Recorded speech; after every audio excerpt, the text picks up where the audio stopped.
à tous, on se retrouve aujourd'hui pour une nouvelle vidéo grâce à laquelle j'ai une annonce à vous faire et on va aussi parler de quelques livres bien évidemment. Tout d'abord, l'annonce que je vais vous faire, c'est qu'en fait il va y avoir un petit peu moins de vidéos sur la chaîne pendant un mois puisque je déménage à la fin de la semaine et le temps qu'internet soit connecté etc, il y a un délai en fait de 3 semaines. Je vais essayer de publier des vidéos via la bibliothèque de la ville mais je sais pas comment est le débit donc je vais pas rester 8 heures à la bibliothèque, n'est-ce pas? J'ai un peu une vie. Je vais essayer de poster les vidéos comme ça, je suis pas sûre de pouvoir le faire donc je préfère vous prévenir, il risque de ne pas y avoir de vidéo pendant 3 semaines, un mois sur la chaîne, voilà. Passons maintenant au livre. Je vais d'abord vous parler du livre de perles de Timothée de Fontbelle. Donc je pense que beaucoup l'ont lu. Moi je l'ai reçu dans un swap il y a plus d'1 an. Maintenant c'était un swap avec Marie de Lecture Rousse dont je vous mets le lien de la chaîne en barre d'infos.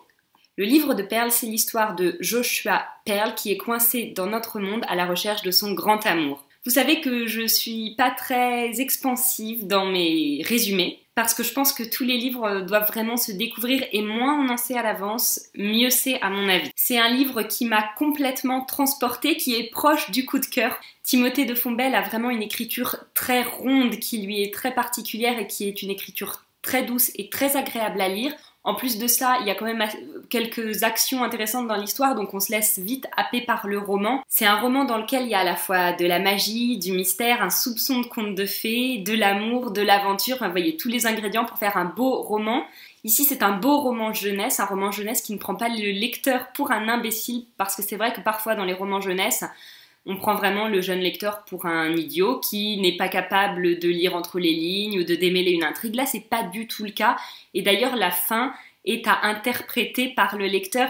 Vous savez que je suis férue de descriptions et il y en a une qui m'a particulièrement marquée dans le livre. Il est question, pendant une bonne partie du livre, d'un magasin de guimauve et je vous promets que dans la description qu'en fait l'auteur, on a vraiment l'odeur de la guimauve, on voit les couleurs pastel, on imagine les dames qui rentrent acheter de la guimauve qui est emballée dans un joli papier très fin. Ça ajoute de la poésie au texte et toutes les descriptions du livre sont comme ça. On est vraiment plongé dans le roman, emmené dans l'histoire et on ressent complètement les sensations de tous les personnages. Et en plus de ça, il n'y a pas vraiment... Enfin, il y a le personnage central, mais en fait, ils sont plusieurs personnages principaux. Et j'ai beaucoup aimé cette idée-là parce qu'il n'y a pas vraiment un personnage qui est énormément plus mis en avant que les autres et on découvre vraiment la personnalité de chaque personnage de manière approfondie. Je pense que c'est vraiment un livre qui peut plaire à toutes les tranches d'âge, vieux, jeunes, entre les deux. C'est très poétique, magique, l'aventure, de l'amour. Un superbe livre quoi.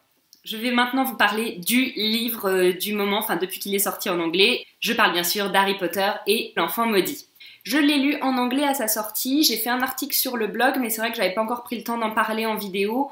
Beaucoup l'ont fait et je sais pas si mon avis va être très pertinent et très intéressant puisque, comme beaucoup, j'ai apprécié retrouver évidemment l'univers d'Harry Potter, mais en même temps j'ai été déçue par pas mal d'aspects du livre. Le livre, vous avez dû en entendre parler, est une pièce de théâtre, c'est le script de la pièce qui est jouée à Londres. Donc évidemment, puisque c'est une pièce de théâtre, on a beaucoup moins de descriptions que dans les romans d'Harry Potter de J.K. Rowling, et en plus de ça, c'est un script où il n'y a pas beaucoup de didascalie. Évidemment, comme tout le monde, je ne peux pas beaucoup vous en raconter sur l'histoire parce que je risque de vous spoiler et c'est pas le but de la vidéo. Ce que vous devez savoir, c'est qu'on retrouve un des enfants en particulier d'Harry Potter et le fils de Drago Malfoy. Ils sont évidemment tous les deux à Poudlard. Le fils d'Harry, donc Albus, est chez Serpentard, comme le fils de Drago, qui s'appelle Scorpius, et qui est vraiment le personnage intéressant du livre. J'ai vraiment déploré le fait qu'on passe très vite sur beaucoup d'années qui se passent à Poudlard, c'est-à-dire qu'on fait des sauts de puce de 3-4 ans, et du coup ça empêche un petit peu de se replonger totalement dans l'univers magique d'Harry Potter. Les personnages adultes, c'est vrai qu'on n'en parle pas beaucoup, et en plus de ça, je les ai pas trouvés très intéressants. Bon, Harry est clairement insupportable, mais je sais pas si ça change beaucoup des livres de la saga Harry Potter.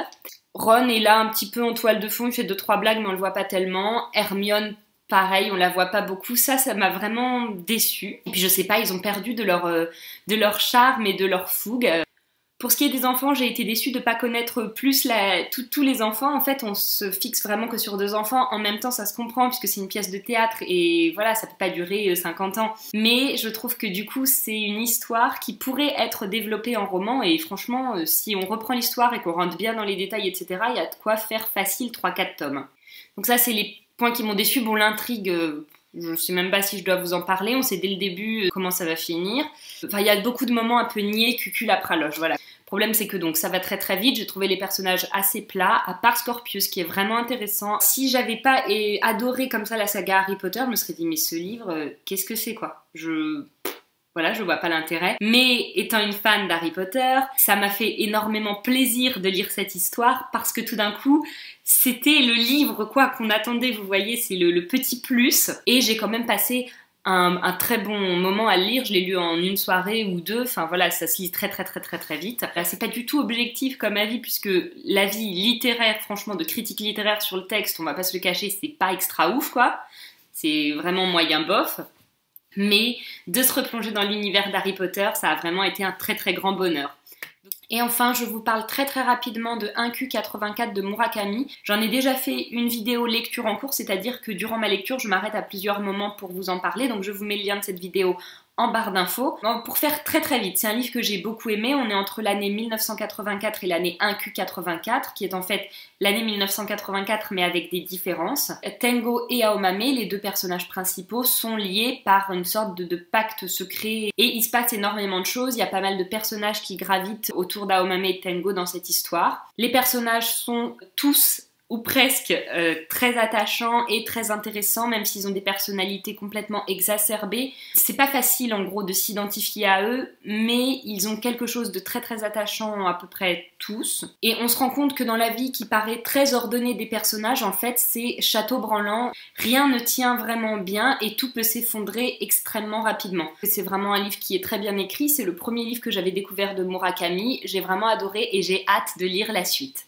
Voilà, c'est déjà fini pour cette vidéo, mais en fait c'est des livres que j'ai lus il y a assez longtemps et je voulais me mettre à jour puisque il va pas y avoir de vidéo pendant un certain temps, donc si en plus de ça j'accumule le retard, on va pas s'en sortir, n'est-ce pas? J'espère que vous faites de très belles découvertes, de très belles lectures. N'hésitez pas à me dire en barre d'infos ce que vous lisez, si ça vous plaît ou non. N'hésitez pas aussi à vous abonner si ce n'est pas encore fait, comme ça vous serez au courant de quand vont reprendre les vidéos, puisque là il va y avoir une coupure assez longue malheureusement je pense, alors que je m'étais dit allez Marion, essaye de faire des vidéos régulièrement à un bon rythme, au moins une par semaine. Bon, c'est mal barre clairement, vu que là déjà il y a un contretemps. Je vous souhaite donc de très belles lectures et gros bisous. Bye.